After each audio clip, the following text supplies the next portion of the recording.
কাস্টমে সিএসে চলে আসে 1 vs 3-তে, একটাকে ডাউন করে দিই। তারপর সামনে একটা এনিমি থাকে, সেই এনিমিটাকে আবার ইন্ডিগোটি দিয়ে ডাউন করে দিই। তারপর এরপরে রাউন্ডের মধ্যে যখন চলে আসে তখন 1 vs 3-তে তার আরেকটা এনিমি আমার টিমমেটের সাথে লড়ছিল, কিন্তু পরে তার অফলাইন হয়ে যায়। এরপর আমাকে একলাই 1 vs 3 খেলতে হয়। তারপর পরের রাউন্ডে যখন চলে আসে তখন সেটাকে আমি ওয়ান টেপ দিয়ে মেরে দিলাম।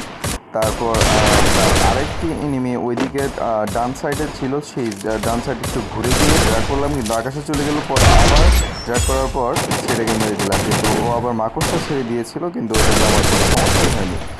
তারপর আবার আবার এনিমিটা এবং ওটাকে হেডশট দিয়ে আমি মেরে দিলাম।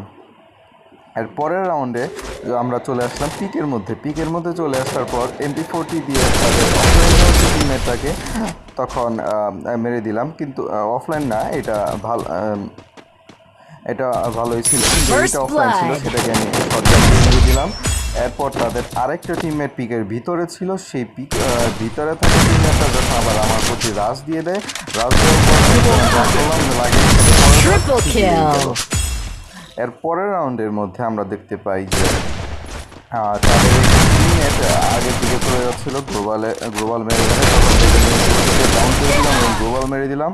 এর পরের রাউন্ডে যখন শিপইয়ার্ডের দিকে চলে আসলো তখন তাদেরকে একবার ডাউন করেছিলাম, তারপর আবার রিভাইভ পেয়ে গিয়েছিল, তখন আবার এটাকে ডাউন করি MP40 দিয়ে, তারপর আবার তাকে রিভাইভ দিয়ে দিই তার এই কালো এনিমিটা যেটা আছে সেটা ওইদিকে চলে গেল, স্কাইলটটাকে আমি ওয়ান টেপ দিয়ে মেরে দিলাম। তারপরের রাউন্ডের মধ্যে কিন্তু ওই রাউন্ডের মধ্যে আমাকে গ্লোবাল দিয়ে আটকে জোনের মধ্যে মেরে পড়া হয়েছিল। পরের রাউন্ডের মধ্যে আমি ওইখানে চলে আসার পর MP40 দিয়ে ডাউন করে দিলাম। আর এর পরের টিমমেটটাকে পিছন দিয়ে ঘুরে যাচ্ছিল, তখন তাকেও আমি ডাউন করে দিলাম। তারপর আবার এটাকে যখন রিভাইভ দেয় তারপর আর বাঁচতে পারেনি। তারপর এর শেষ রাউন্ডে এইদিকে চলে আসে এবং উপরে আমি দাঁড়িয়েছিলাম, সে দাঁড়িয়ে থেকে কোনো মুভমেন্ট করেনি, তারপর MP40 মেরে দিলাম।